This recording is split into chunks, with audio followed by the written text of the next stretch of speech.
Go, good, get that.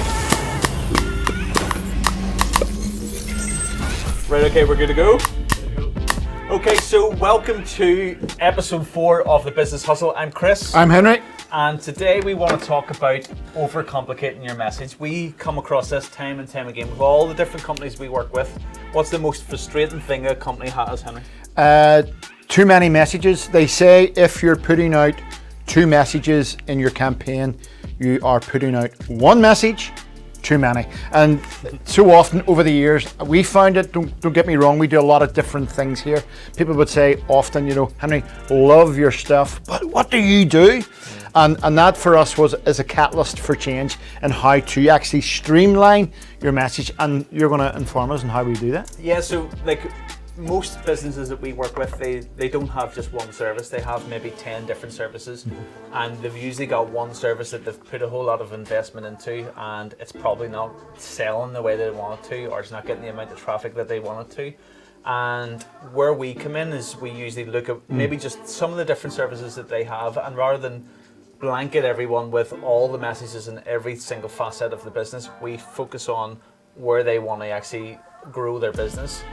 So they focus on where they want to grow their business, and that's where they start to channel their marketing. And that's what we want to talk about today, is how to look at where your business is right now and look at maybe some of the parts that's inside the business that are maybe working really well, and maybe other parts that aren't working really well, and where to focus your time and your energy on. Yeah, because you've got in all businesses low-hanging fruit, and what we try to do, as Christopher said, we try to streamline the information. But we would say, look, because sometimes things are seasonal, and you have to go with a season of a business. So what we actually try to do and say, look, let's take a month on a particular service. We have, as you said, a number of clients who have got different services, and then we would say, look, what is coming up in the next 3, 4, 5 months? Is there a season for this, season for that? And then we would bring it back into the present and say, right, okay, let's take a month on this particular, let's measure it, monitor it, and actually grow that part of the business, but actually bring the brand up, the sales process up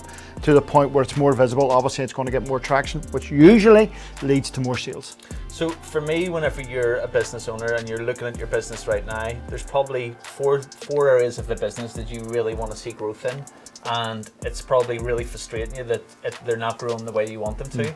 And it's usually because you're overcomplicating your service and your offering to people.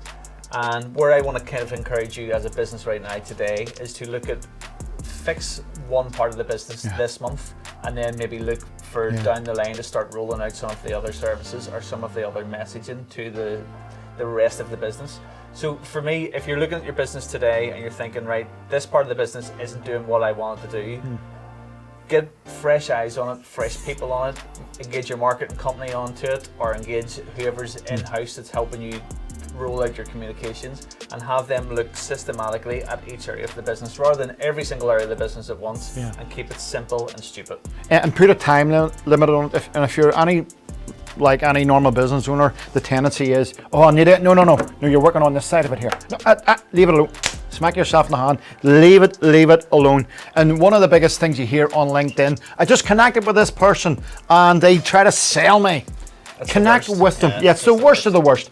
Connect with a person emotionally. One of the things that we try to do, and you'll see in some of our content is we try to bring the culture, the tone of any business out. We're actually bringing a physical relationship in a digital way, where we're actually connecting with them emotionally first. And then the minute, as I've said it many, many times, especially on our podcast, see the minute Christopher and I get sitting in front of someone and they've connected with us online, they've actually got to know us. That's right. So one of the massive rules is, before you try to sell someone, connect with them emotionally with your messaging. So when it comes to your messaging, one of the biggest, most frustrating things is that people just get confused with what you're actually trying to sell, and whenever they're confused, they'll tend to get scared and run away. So to make it really simple, in fact, David, what's the stat on actually just simplifying your message? 85% of consumers are more likely to buy a product if the message is streamlined. That's awesome. This is what I love about David. He's just got these stats on hand, and that's what we love. Start by building up a relationship. That's all marketing is growing your relationship with your potential customers or your potential audience. So we're probably going to leave it about there and just leave you with that little nugget to look at refining your message, simplify your message, make things really clear for people to see this is what you're offering this month, and maybe down the line you can offer the rest of your different services, or you can upsell into other areas, but don't complicate things. So guys, we want to encourage you to subscribe to this channel. We want not only to grow the channel, but we also want to grow the business community on YouTube, Facebook, Instagram, LinkedIn. So please, please, please subscribe. You're going to see a lot of cool cats on this podcast, so please subscribe. I'm Henry. I'm Chris. That's a wrap. Okay, good job. That is that for today. So, who's buying lunch? Go! Yay!